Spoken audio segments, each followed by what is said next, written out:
नमस्कार। कार्यक्रम जौन सरकार में अपन लोग के स्वागत बाटे। अभी अपने सब देख रहा बानी बीपी खबर और कार्यक्रम के साथ में हमने के जनता के हरेक शिक्षा स्वास्थ्य लगायत के विषय वस्तु हमने के कार्यक्रम में समेटल करे निशान स्टूडियो से लेकर के फील्ड तक ले जनता के समस्या जनता के विचार हमने के जाने के बुझे के और जनता के विचार जनप्रतिनिधि तक संबंधित निकाय तक और संबंधित निकाय के बाद जनता तक हमने के पूरे आवे के प्रयास करे निशान। और अभी हम मानी बारा जिला के पचरौता नगर पालिका वार्ड नंबर 1 में और वार्ड नंबर 1 में सरकार परिवर्तन भेला के बाद भी तोड़फोड़ और विकास के क्रम जारी बाटे। ऐसे पीपरपाती में वार्ड नंबर 1 पीपरपाती में ऐसे पहले भी 3-4 महीना पहले भी तोड़फोड़ भे रहे और तोड़फोड़ के बाद विकास के क्रम आगे बढ़ल और फिर से 2-3 दिन पहले भी तोड़फोड़ भे रहा।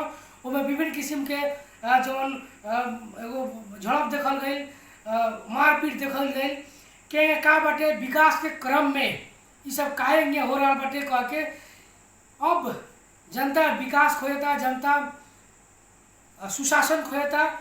यहाँ के वार्डाध्यक्ष जी बानी और यहाँ के मेयर साहब बानी ये दोनों के मिल करके विकास करे के तरफ लागल बाटे कह के ये जनता के और बुझाई बाटे और सारा लोग के बुझाई बाटे।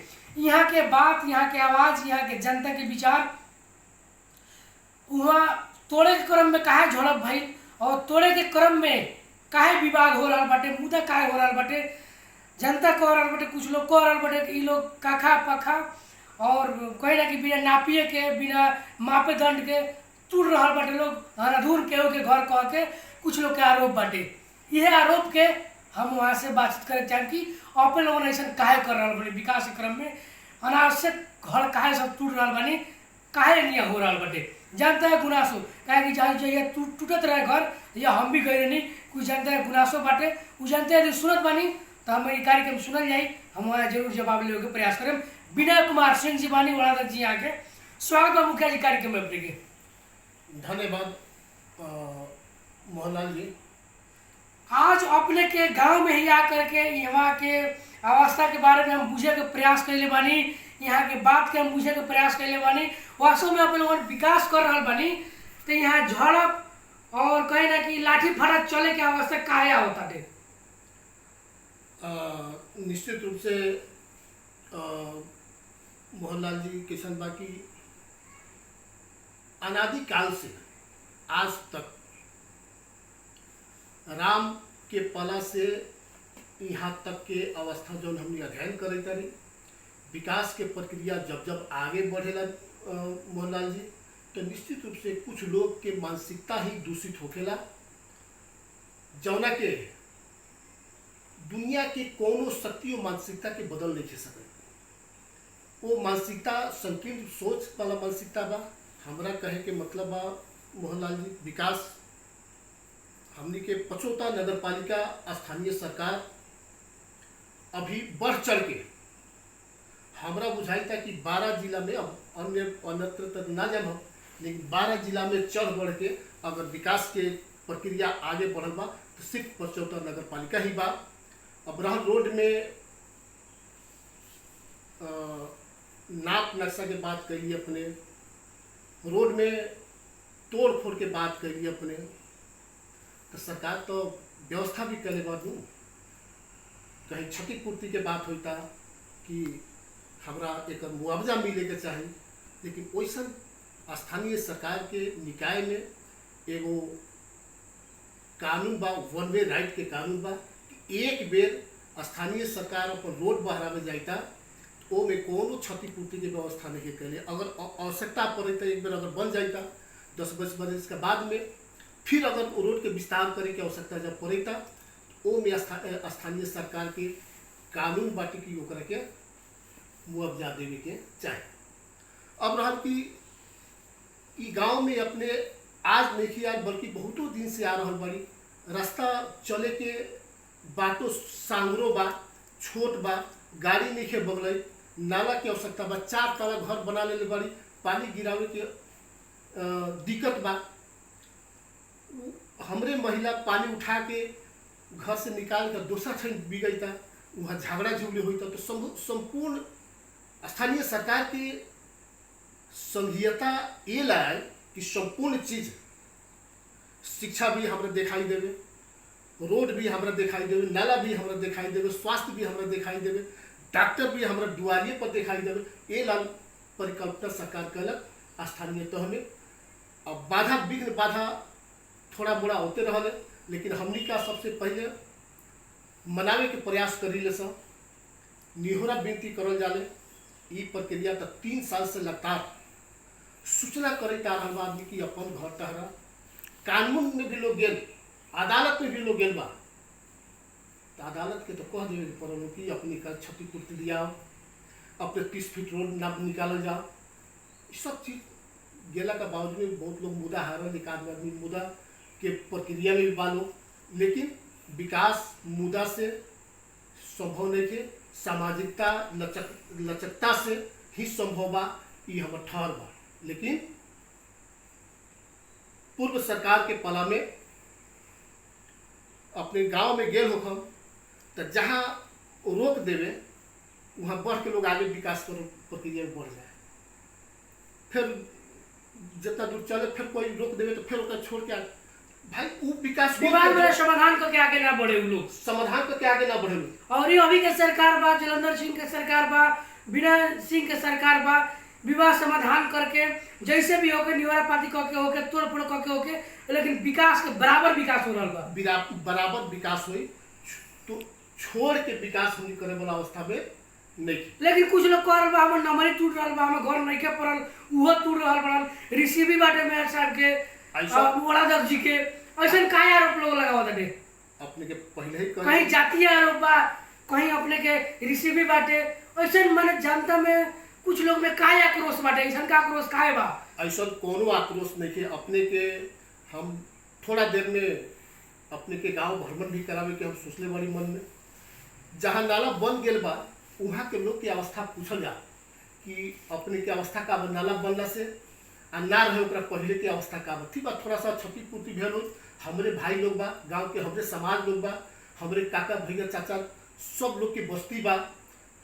विकास के क्रम में केकरो जमीन पड़ल हो तो केकरो घर पड़े थोड़ा दुख होई, वो से ज़्यादा दुख हमरा भी बा कि अपने भाई के भी घर तोड़ के आ रोड बनेता। लेकिन भविष्य जौन बा सुनहरा भविष्य दिखाई दे रहा बा। अपने को परिकल्पना करे के हम कहे तरी पचरौता नगर पालिका वार्ड नंबर 1 दसों सदियों से, कई दशक से यहाँ आके विकास के नाम पर ढिढोरा पीट के ना कुछ करके लोग यथी के लोग शासन करेगा। लेकिन आज जो विकास जो हो रहा बा वो ढोल ताशा बजा के कि यह विकास करके हमने का परिवर्तित सरकार जब भेल, उससे भी पहले मधेश आंदोलन जब भेल तो हमने भी समाज के परिवर्तन के बिगुल बजावेला, समाज के परिवर्तन के लेके आगाड़ी बढ़ेला ही एगो वादा कैले रही, एगो कसम खैले रही कि हमार परिकल्पना ये हुई। अपने के चैनल के माध्यम से पचौता नगर पालिका 1 नंबर वार्ड के संपूर्ण माता बहन भाई बंधु से हम एगो वार्ता करे के चाहते हैं कि आवे वाला आषाढ़ तक बजे तक सब संपन्न हो जाए। एगो नया नेपाल के जो कल्पना करो वही लेखा नया पीपर पाती अपने आवल आषाढ़ के बाद में तो नया पचौता नगर पालिका वार्ड नंबर 1 पीपर पाती गाँव जब है बाजार पर आए तो दिखाई दे कि पीपर पाती के स्वरूप कैसन बा। कल्पना करे बारी हमनी का कि जब नाला बन जाता तो एक ओरी पोल सारे के हमनी का विद्युत से आग्रह करे बारी, आवश्यकता पड़ी लगानी लगाए तो पचौता सरकार वादा करे कि हम लगानी लगाए।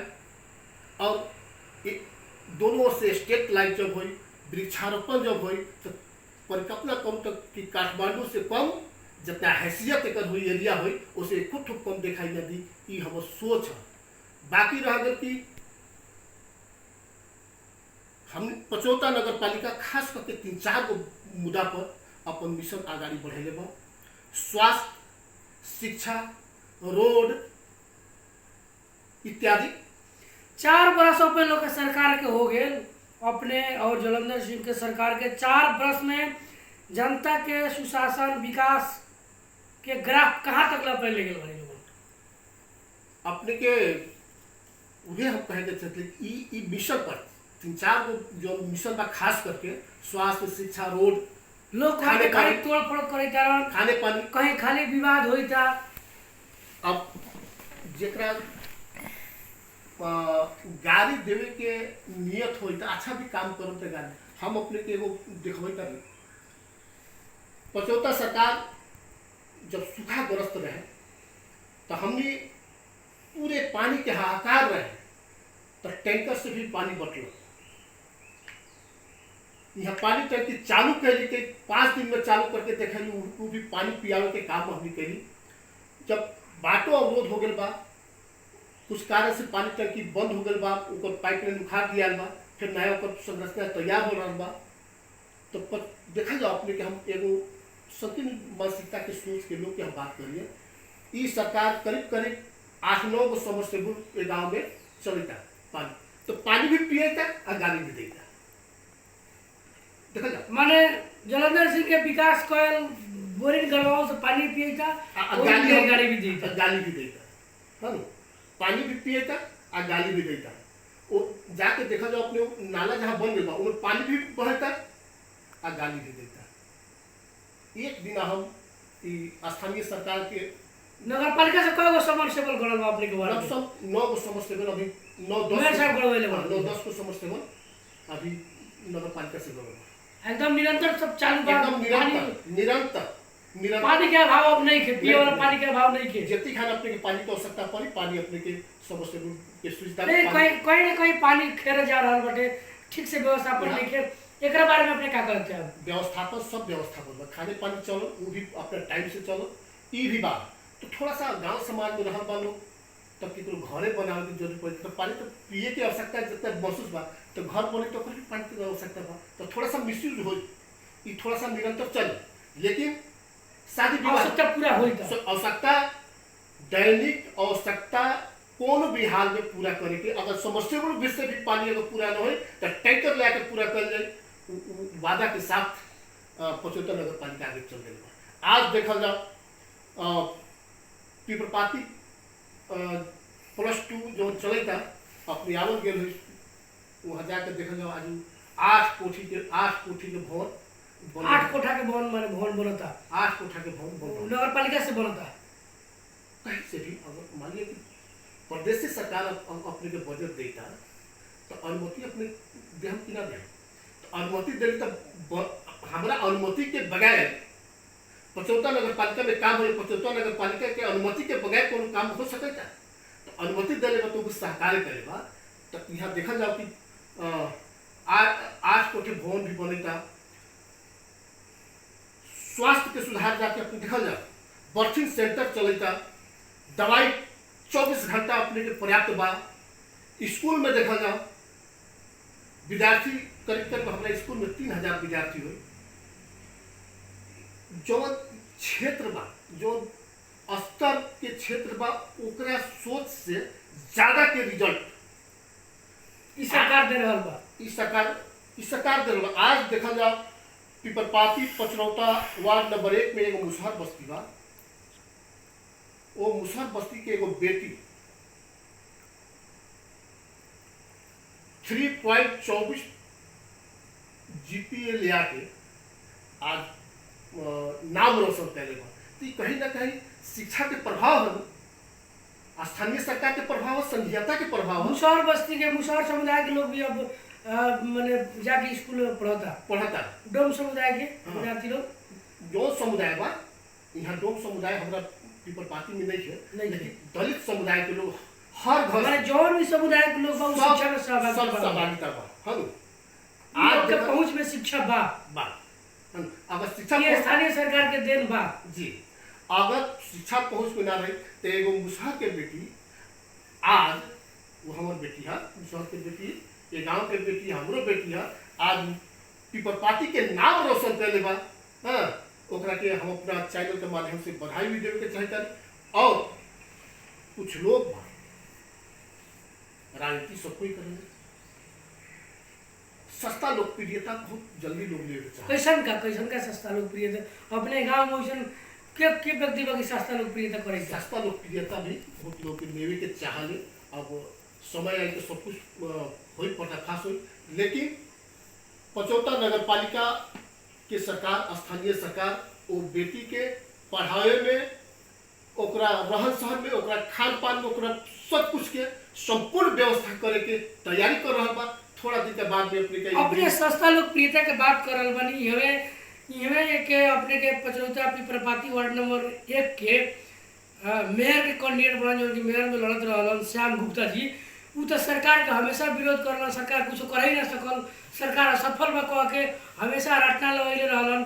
ये विषय में अपने का कहते और अपने कहते कि विकास कैले बनन, उनके संग अपने जीत के आयल बनी। अभी अपने के धार फर्क हो गया बा, अपने के अभी धार नगर प्रमुख चल गया बा, निर्वाचन में अपने धार हेने रहे के बा। ये विषय में का प्रश्न करे चाहे अपने हम अपने से ये बात कहे के चलते अपने थोड़ा सा ज़्यादा एरिया स्पेस खोजे के चाहते हो, उतना स्पेस अभी जरूरी नहीं है, लेकिन हम ये बात कहे के चाह कि हम यहाँ के श्याम गुप्ता जो आरोप लगाओ गलत की सही बताओ। सामान्य श्याम गुप्ता हमने के आदरणीय नेता बड़, हमरा से कतई उनका प्रति दुर्भाव नहीं के सद्भाव ही रहल बा। बात रह गई कि लोसपा से तमोलोपा से ही राजनीतिक यात्रा शुरू है। आज जसपा तक आके सीमित बा। तो हम तो पार्टी के चुनाव सिंबल से चुनाव लड़ रहे, हम वही रंग बानी, लेकिन हमरे के छोड़ के जब अपने छोड़ के जाए तब विकल्प श्याम को तो मैंने छोड़ के चल रहा तब हम अपने ये तो अपने से मुंह से सुने, हमें कहाँ कहाँ कर लिए तो अपने को मुंह से छोड़ के सुनिए कि कथी रे घंटी में चल गए है ना। ये हम प्रश्न नहीं, लेकिन वो हमारा आदरणीय नेता बड़ा आदरणीय रहे। अपना तो छोड़ के बाद इस बार के हम जब तक इस सरकार बा हम जनरल सिंबल से बारी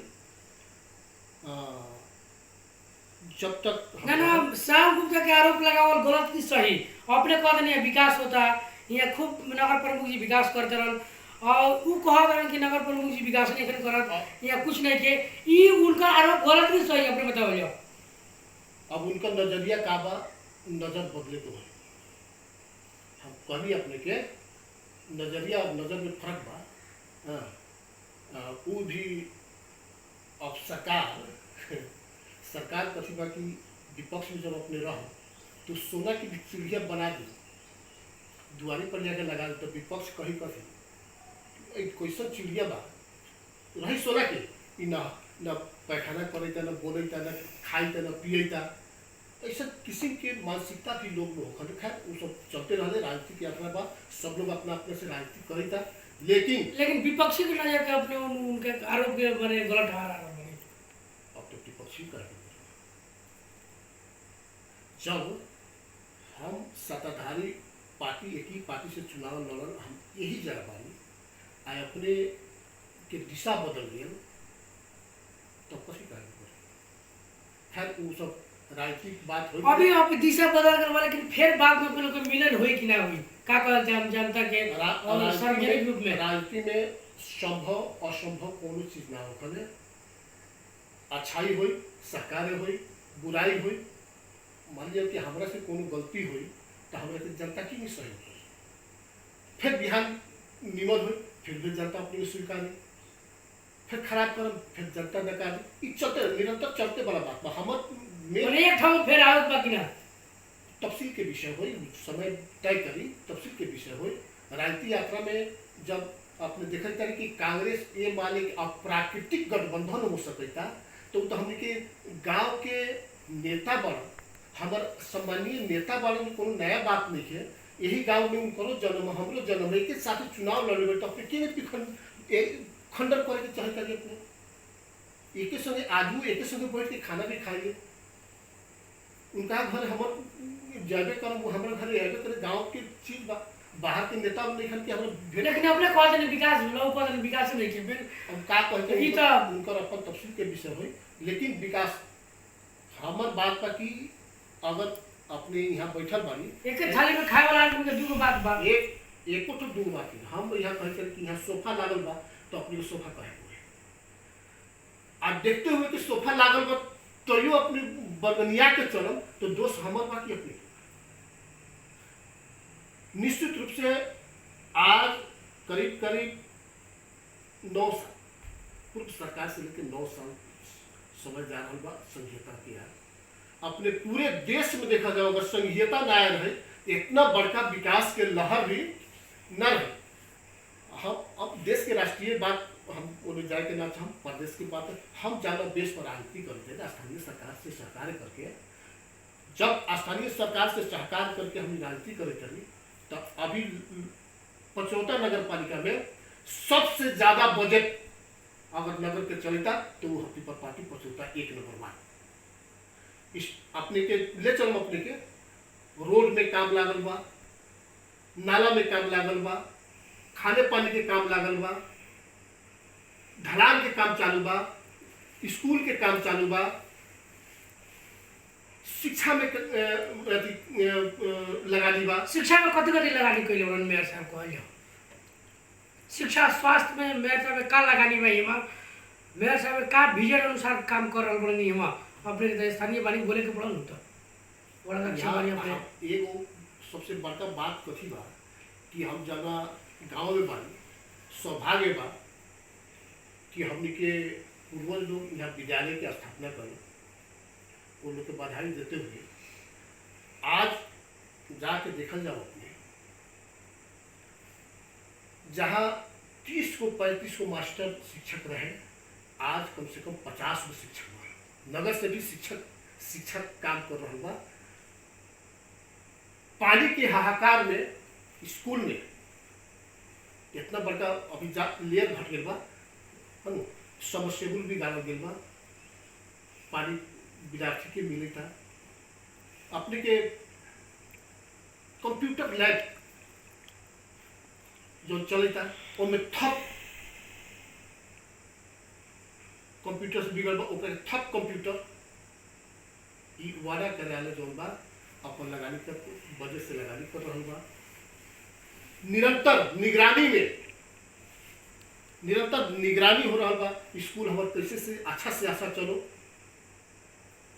हमने के जितना योग्यता क्षमता बा सोच बा ओकरा आधार से बहुत ही बढ़िया विद्यालय भी चल रहा। लेकिन आप लोगन भौतिक संरचना बनाई समरसेबल डाल के विद्यार्थी के पानी पियावतनी भवन बना देनी प्रखाल बना देनी विद्यालय के रंग रोदन कर देनी।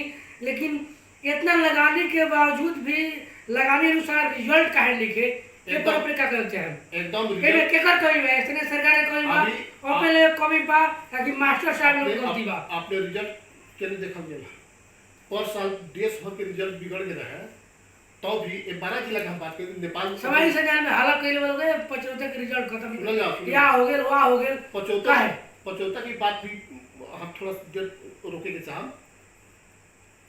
एक पहले वाला एसएससी परीक्षा आया है ओहू में 12 जिला में अगर चैलेंज कर तो पीपल पार्टी के हमने के स्कूल जो बा वो चैलेंज कर के रिजल्ट बढ़िया गया। आज के भी डेट में क्या परसेंट रिजल्ट पाई हुआ बताओ जाके रिजल्ट लिया क्या परसेंट अपने वाला लक्ष्य बानी अपने ही बताओ अपने के पीपल पार्टी स्कूल के क्या परसेंट रिजल्ट बा ठीक बा एसई में क्या परसेंट रिजल्ट आइलो वो अपने के डाटा चाहिए डाटा दिया अपने की लगभग मैंने अपने अनुभव 70% से ऊपर 70% से ऊपर हो 70% अभी रिजल्ट आ हमार पूर्ण विश्वास बा कि 70% ऊपर रिजल्ट हुई। विद्यार्थी के अनुपात के अनुसार से बहुत ही बढ़िया रिजल्ट हम एक आपने कहलिए कथी कि ये पीपल पार्टी के एगो मुसहर बस्ती के मुसहर के बेटी वो हमरे बेटी है ये गांव के बेटी है। आज जौन बा स्कूल अगर उनके शिक्षा ना दिल रहे तो हम आज पीपल पार्टी के सब ऊंचा ना हो इतना कहे हम तो शिक्षा पर सुधार कइले एकदम सुधार बा। शिक्षा में स्वास्थ्य में भी जाके देखल जा जो हमारे अस्पताल बा वो भी जाके देखल जा हम अपने छत के करेंगे और स्कूल में क्लास भी करेंगे सप्ताह में 2 दिन 2 घंटे हम मास्टर रही अपने क्लास कराएंगे विद्यार्थी में आदमी की कितनो भी बड़का आदमी बन जाए, अगर संस्कार अपने ना दे हम तो उ बड़का आदमी ना कहे। तो कम से कम हमनी का ये गांव में एगो बात तो जाने पड़े कि पीपरपाती गांव जो बा एगो बुद्धिजीवी सर्कल के गांव बा। यहाँ कितनो कुछ हो, लेकिन विकास के मैटर में 2-4 आदमी के छोड़ के उठी, 2-4 आदमी के छोड़ के सब लोग एक रूपता से विकास में अपन कदम आगे बढ़ेले बा। कोई विरोधाभास के 2-3 आदमी छोड़ के अपने कहले एक बेर आवते माता हमरा पर प्रहार करे लगे कि हई हो गेल, घर टूट गेल, लोग हेगे करेता, विरोध करेता। कोई विरोधाभास नहीं, जेकर विरोध भी कहले बा वो अदालत में जाके अपन सिस्टम से गेल बा। अब मान लिया दोनों बगल अपने ही के जमीन अपने लोग के विकास के तो श्यामी जी विरोध कैले बड़न, अपने कहत नहीं केहू विरोध नहीं करत। अब हमरा के जे गण्यमान व्यक्ति वो अपने करे झगड़ा लगावे के प्रयास करता। इसलिए हम कहम कि सम्मानीय नेता बन करके हम इज्जत करते हैं, ओमे कोनो दुमत के बात में झगड़ा नहीं लगावे। एमे झगड़ा के बात कहां से आगे? नहीं एमे झगड़ा के बात कहां से आगे? हम वो कहल कि विकास नहीं के होती है, अपने कोई दिन विकास होता है, एमे झगड़ा के बात कहां से आगे? कि तो उनकर बात गलत होगी कि तो अपने के बात गलत हुई। जनता क्या समझाए अपने कि अपने की जनता को गुमराह करके अपने राजनीति करते नहीं। अपने मीडिया के साथी बाड़ी और दूसरा बात कि हमारे भाई मोहनलाल जी बाड़ी हनु पर्दारी ना कर जाओ, हनु झगड़ा हुई तो पंचायती करे अपने आवल जाए, लेकिन ऐसा कोनो माहौल नहीं है। दूसरा बात कथी रह गल कि पूरे गर्व के साथ हम कहे के चाहता नहीं कि पूर्व काल देखी अभी तक एकदम शिक्षा में फटको मारल गाँव भाई। हमारे गांव में एसपी भी खोजा मिली,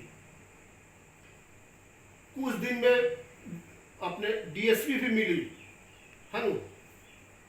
हर सेक्टर में इंजीनियर, ऑफिसर, एमबीबीएस, डॉक्टर, कौन चीज नहीं है पीपरपाती में। वो पीपरपाती के स्कूल के भेला के चलते वो देन बाबू यहाँ के पढ़ाई के गुणस्तर के देन हूँ कि आज कई को एमबीबीएस डॉक्टर बा, कई को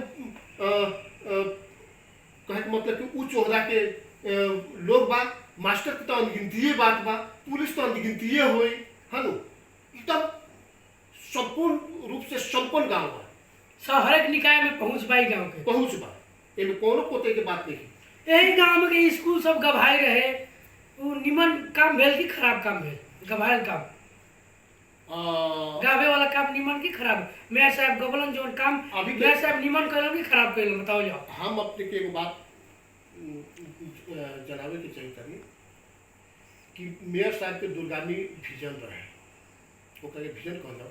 आज जो सरकार, राष्ट्रीय सरकार जो बनल बा उहे काम वो करे। उस उपलब्धि ना होई झोले स्कूल, लेकिन यहाँ के नेता लोग विरोध कइलन। ठीक बा, उमे हम रही, ऐसा बात नहीं है, है ना। हम कहते रहे कि ठीक बा, जब से अपने के नजरिया जब बदल जाए, सोच जब बदल जाए, तो वहाँ से एगो नया इतिहास चालू हो करे। अपने के सोच बदल गए, बहु लोग के सोच अभी नहीं के बदल। सब लोग के आग्रह करें वो लोग के सोचो बदल जाओ। हम निमन सोचो लोग, एकदम सद्बुद्धि मिलो लोग के। हाँ, सद्बुद्धि हो सहकार करके अपने के एगो इतिहास बतौते रही। अपने के इंडिया में जब होखल नरेंद्र मोदी के सरकार बनल तो विरोध तो ओकरो होखल, लेकिन जब कोनो देश से चुनौती के सामना करे के पड़े तो पूरा देश एक हो जाए। वही लेखा पीपरपाती एगो अपने में उस सक्षम गाँव बा, उस सक्षम एरिया बा कि थोड़ा सा कोई कंप्रोमाइज नहीं गलत काम में। 2-4 गो तो लोग रही, हाँ, वो 2-4 गो के बाहर और बाद में वो लोग बा, लेकिन विकास में एको गो कोनो बाधा अवरोध नहीं किया। अपने कहले कि औते मातर हम उठे हैं कहले कि औते मातर अपने इतना झाल कमंडल बांध के हमरा बुझाई के लगे कुछ कहे कि पहले डरवा दे हम अपने की, ऐसा कोनो बात नहीं है। जनता सुन रहा है, जनता सुन रहा है एकदम के डरवा होता के धर्म का होता तो जनता सुनता। हमरा जो गुनासो कहले वो सुनत होई, देखत रहे मुखिया जी अपने के बोलत रहन, अपने अपन विचार अपन बात कमेंट करिए। एके बार आके अपने कहली तो हम तू उतार देलिए, हो कर देलिए, हो कर देलिए, आगे बढ़ी अपने चल जाओ।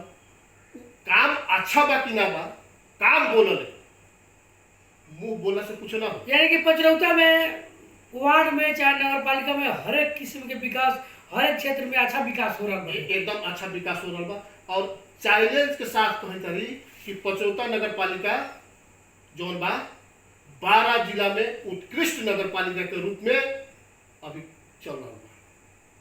उत्कृष्ट नगर पालिका के रूप में हर चीज से, हर सेक्टर में, हर जगह अपने के उत्कृष्ट हासिल कर रहा बा। एकदम जिले में बा, प्रदेश में कब आवेला, सेंटर में कब जावेला। अभी अभी जो हम कही तरी जिला के बात करी तरी हम जिला में सबसे टॉप।